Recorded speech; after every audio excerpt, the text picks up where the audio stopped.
Now that we've gone through all the theory of analytical geometry, let's look at this example. This was from the 2024 paper that the grade 10s wrote last year at the end of the year, November. And so in this question, you were given a parallelogram. And that word parallelogram should already remind you that opposite sides are parallel, opposite sides are equal, and also that the diagonals bisect one another. Okay. Yes, the opposite angles are also equal, but we don't really work with angles in analytical geometry. That is more for Euclidean. So basically what we now know, this is what we know about this shape, yes, but if we think of this in an analytical context, the parallel lines means the opposite sides have equal gradients, okay? So the parallel has to do with gradient, and the side lengths, the opposite side lengths being the same, has to do with distance. And then similarly, the bisecting of the diagonals has to do with midpoint formula. There's one right later and everything. They gave you 3 of the coordinates fully, and then 1 of the coordinates for the 4th vertex, leaving y out. And then it just says it bisects there. So we are going to look at these questions in a moment, but before we go into depth with them, I want you to notice something. Okay, it starts off fairly straightforward. We find a midpoint. Okay, then we find a length. Then they're asking us to find that value, or, well, not find it, they're telling us what it is, so we need to show why that is true. And chances are it has to do with what we did earlier. Then they're asking you to prove 90 degrees. 90 degrees perpendicular, and it's specifically this angle over here. Then they're asking, why is it a rhombus? Now, we know a rhombus is a parallelogram with adjacent sides equal, as well as perpendicular diagonals. Do you kind of see where these two relate to one another? And then they ask us to prove that it's a square. So up until 3.5, we have that it's a rhombus. So if we know that it's a rhombus, we need to prove a square by proving one of our rectangle properties. So do you see how this question goes all the way from parallelogram to square, but it's broken up into pieces? Okay, let's start with the first two. So firstly, we have to find this midpoint M, and it is the midpoint of both lines. But do you see we do not have that y coordinate, so we can't use midpoint formula with this line. We do, however, have both ends of the other diagonal, A and C. So we can find M with the midpoint formula using points A and C. Point A was -3, 0, and point C was 2, -1. And then if you go do your calculations, you will get that M is the point -1/2, -1/2. So we now have this point over here. Then just look at it within its context. Here is your negative x-axis, and here's your negative y-axis. Point M is in the 3rd quadrant. Both coordinates are negative. That does make sense. Okay? It should always be, because we are now specifically working in specific context, in the context being on the Cartesian plane, we should always keep in mind that our coordinates need to match up, like positive and negative y's, with what is around it and in which quadrant we are finding it. Then we're also going to find the length of BC. BC is over here, and we have both coordinates, so we can just substitute it into length is distance, so the distance formula. So C is 2, -1, and B is -1, -3, and then when we calculate it, we're going to get square root 13. Are you noticing that each of these questions were just 2 marks? So in the memo, they were allocated as 1 for each of the coordinates, and for 3.2 for substitution and answer. So the in-between calculations, even though you're almost welcome to show them, it's not compulsory.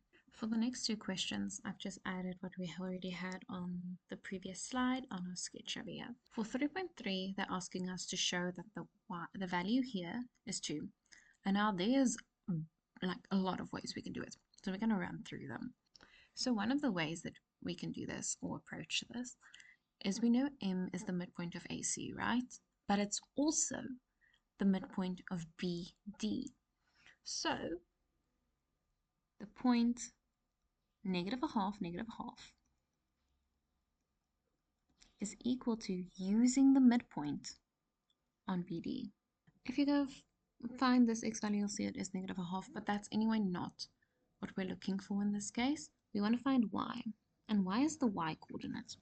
So we can go say negative a half is equal to y minus 3 over 2. Now we see both of them as 2 as a denominator, we multiply with 2. So then we're left with negative 1 is equal to y minus 3. And we take our minus 3 over by adding 3. So then we get y is equal to 2. So this is one of the ways you could have gone about it. Another way is we know that this is a parallelogram. So with us knowing that this is a parallelogram, we can say that this side and this side is equal to one another. So the length of AD is equal to the length of BC. If they ask for a reason, you would say opposite sides of a palm. Then that distance is going to be square root 13, and then we can find AD. Then we can go substitute our point D and our point A, and the distance is square root 13. And you can already see both of them are under square root, so we can square to get rid of that. Remember, we square on both sides. So 13 is equal to, this is going to be plus 3 squared, which is actually 9, plus y squared. Then we bring our 13 over by subtracting 13. And we'll have 0 is equal to 9 minus 13 is negative 4. So we have y squared minus 4, which we can factorize as y minus 2 and y plus 2, which leaves you with two results. You get y is equal to 2 or y is equal to negative 2. Okay, now you have two answers. They ask you to prove y is 2. So go think of it in the context that we're working with here now. Y is all the way on top here. Y is also on the y-axis, of course. This is the positive y-axis, which is why this is your answer, and that is not applicable. Negative 2 would be somewhere down here. Okay. A third way you could have gone about this is a mathematical procedure that we call inspection. Your reason is an inspection. If that's a reason, please, that's never a reason. This is like a tool in your toolbox. It's a procedure. It's not a reason. Okay? And that would be, we ask ourselves, how vertically, okay? So we move horizontally and we move vertically, okay? The rise and the run gradient, right? So if you look at from B to C, if you look from B to C, this horizontal distance, the x's, goes from negative 1 to 2, so that's 3 that we are adding. And similarly, from negative 3 to negative 1, we are adding 2, going 2 upwards. So the same is happening here. We are moving 3 that way. You see that negative 3 plus 3 is 0. So when we move up, we need to go from 0 to 2. And that is why y is 2. Okay, of course, that's not having written down.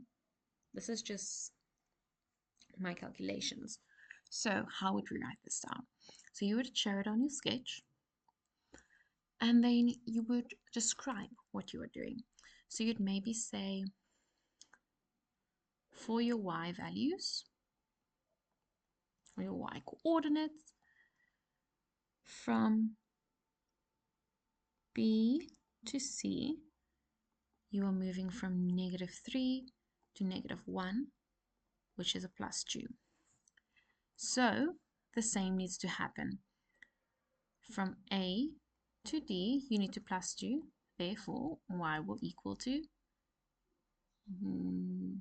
Therefore, y will equal to 0 plus 2, which is 2.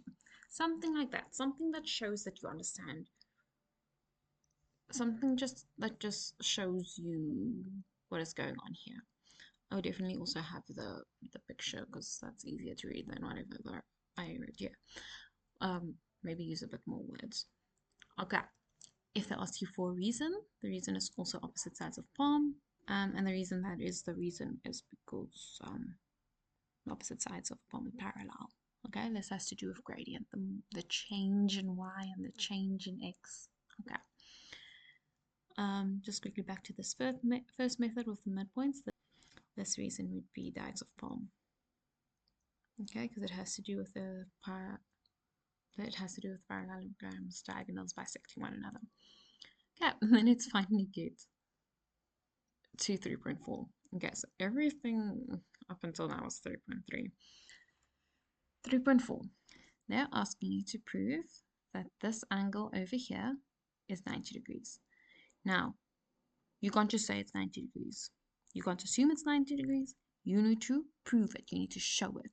And the only way we can prove 90 degrees is by proving that the two gradients multiplied gives you -1. So that has to be the two gradients of the lines that meet there where you want the 90. Okay? So in other words, we need the gradient of AC as well as the gradient of BD of our two diagonals. So we go substitute our relevant points. This top will give you 1, the bottom is -5. So in other words, this is -1/5. And then of course this one needs to be 5, otherwise it's not going to work. But let's see. So this is 2 plus 3, which is 5/0 plus 1 is 1. So we have -1/5 and 5. Therefore, now we can show it, okay?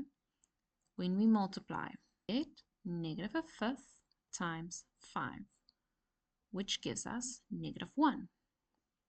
Then we can say, therefore, AMB is 90 degrees. And the reason for that was here. Okay. And we're down to the last two questions. So I just went ahead and again wrote what we have so far. This is all the calculations we've done. Now, they want us to give a reason for why this parallelogram that they gave us is a rhombus. Okay? So, technically, yes, you can go the route of going to find this side over here or that side over there and then getting the two of the sides are both square root 13. Why? And then you can say the reason why this parallelogram is a rhombus is because it's a parallelogram with adjacent sides equal. You can, but it's 1 mark. So 1 mark tells me there needs to be like nothing that you basically write. This needs to be straight up reason. There shouldn't be calculations involved because why is it 1 mark? So we know this is a parallelogram and we just proved this 90 degrees. These two lines are diagonals.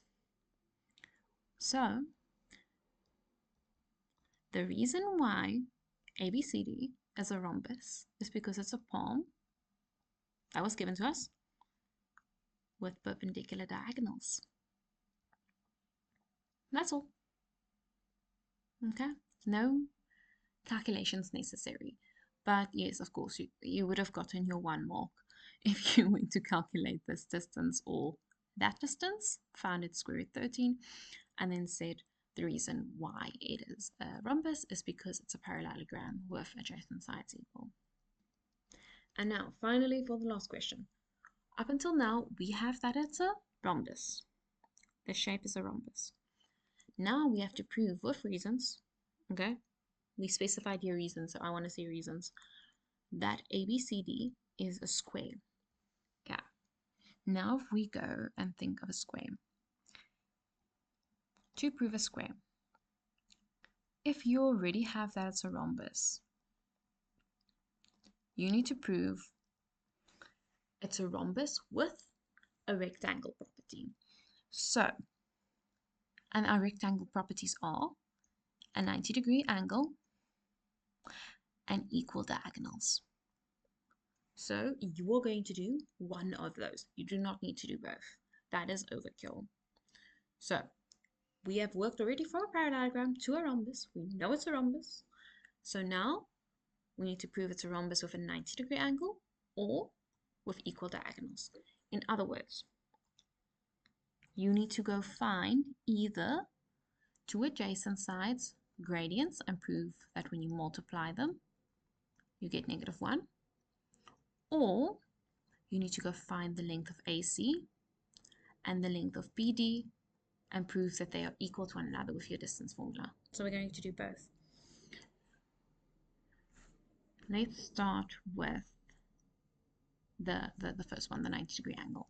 So if you go this route, you will choose two sides. I'm only going to choose AB and AD just because it's most to the left and we read from the left to the right. Okay, there's nothing more to it than that. So we go find the gradient of AD and we go find the gradient of AB. Do you see these are outside sides? It's like part of the perimeter. Not to be confused with when we proved the diagonals perpendicular. When we proved the diagonals perpendicular, we use the gradients of the diagonals. Now we are proving one of these outside angles 90.